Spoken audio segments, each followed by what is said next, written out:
Wunder Parlement. Europa no es un mercado.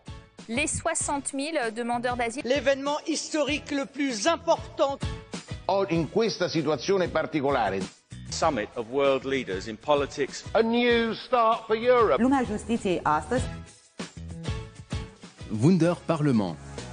Tous les mercredis à 17h, politique, point de vue, actu, Radio MNE tutoie les questions européennes. En direct du Parlement européen de Strasbourg. Pauline, Jonathan et Judith vont vous parler d'un sujet qui a fait beaucoup de bruit, les Panama Papers, avec notre invitée Virginie Rosière, eurodéputée socialiste. Bonjour. Bonjour. Bonjour, aujourd'hui, mercredi 13 décembre, les eurodéputés ont voté des propositions pour lutter contre l'évasion fiscale suite au scandale des Panama Papers du 3 avril 2016. 18 mois après cette enquête, des changements plus ou moins radicaux ont pu être observés. Mais avant d'aller plus loin, revenons brièvement sur ce que sont les Panama Papers. Qu'est-ce que sont les Panama Papers ? Alors, il s'agit du nom donné à l'une des plus grandes enquêtes de ces dernières années concernant l'évasion fiscale menée par plus de 380 journalistes du monde entier.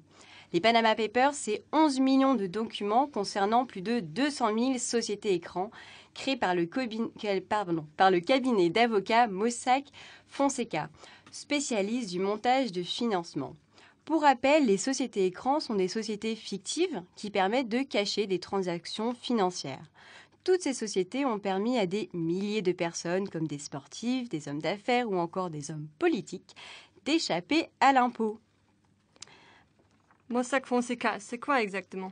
Alors, il s'agit d'un cabinet d'avocats qui est rémunéré pour créer des sociétés écrans et qui offre à leurs clients une autre identité pour plus de discrétion. Mossack Fonseca possède une quarantaine d'antennes en Europe, en Chine ou encore en Amérique du Sud. Et il emploie plus de 500 personnes. Mais alors, est-ce que tout ça est légal ? Eh bien, tout le problème est là. Ce n'est pas illégal car l'évasion fiscale tire profit des failles du système. Or, pour créer ces sociétés, il faut répondre à des critères précis, comme par exemple ne pas être assujetti à l'impôt sur la fortune. Ces sociétés sont souvent utilisées pour dissimuler de l'argent au fisc ou encore pour blanchir de l'argent de sources un peu douteuses. Dernièrement, un nouveau scandale a éclaté, celui des Paradise Papers qui concerne cette fois-ci de grandes firmes multinationales. Paradise Papers. Il concerne des personnes comme les Panama Papers, mais cette fois-ci, de grandes firmes multinationales sont impliquées comme Apple ou Nike. De plus, les Paradise Papers ne sont pas connectés avec un endroit spécifique, mais divisés dans le monde.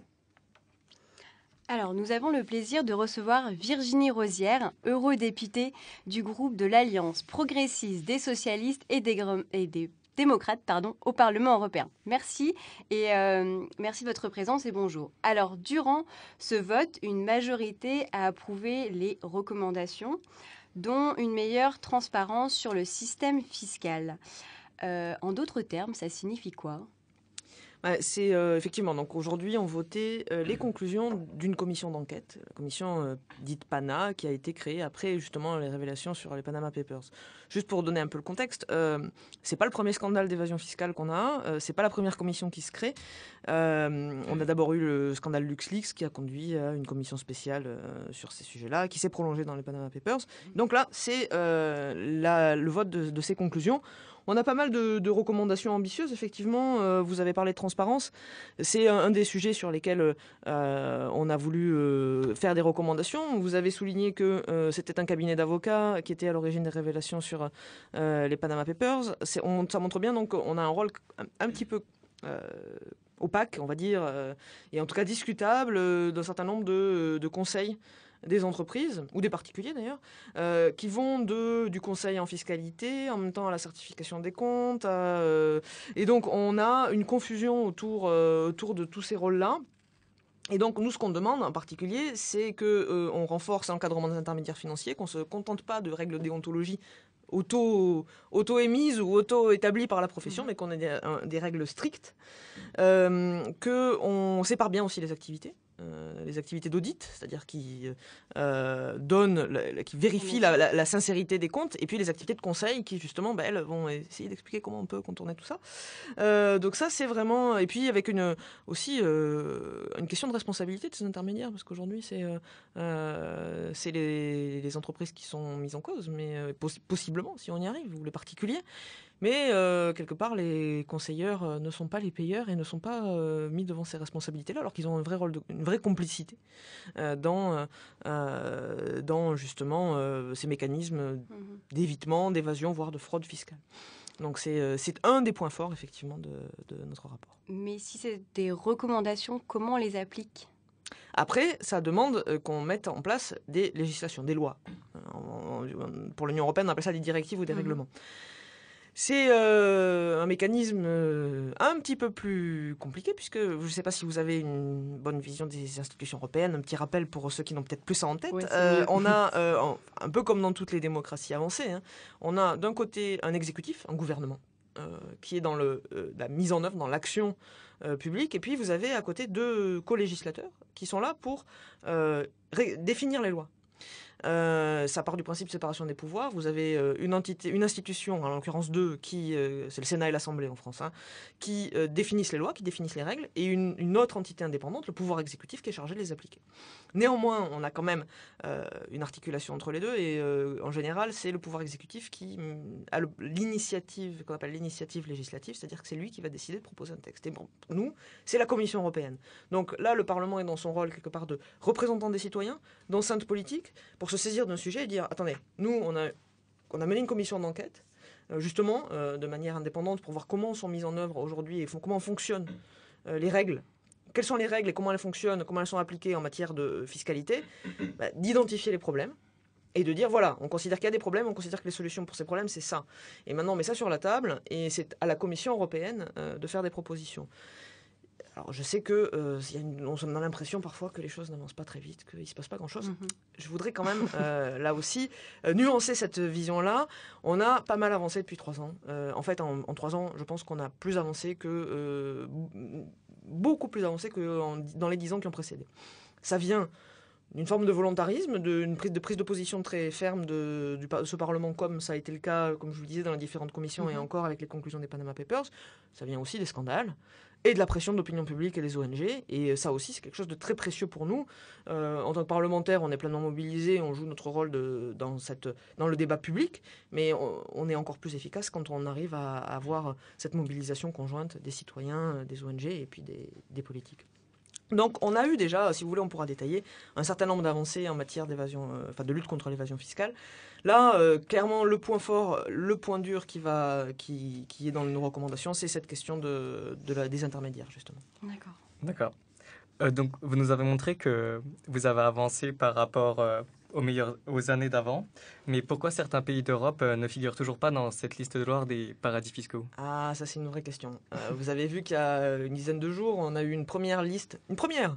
Quand je vous dis que quelque chose avance, c'est quand même ça aussi un signal. Avant, l'Union européenne n'avait pas de liste de paradis fiscaux. On a identifié les paradis fiscaux n'existaient de fait pas, puisqu'ils n'étaient pas définis et identifiés et désignés par l'Union européenne. Donc c'est une première, et c'est un pas vraiment un pas important dans la bonne direction.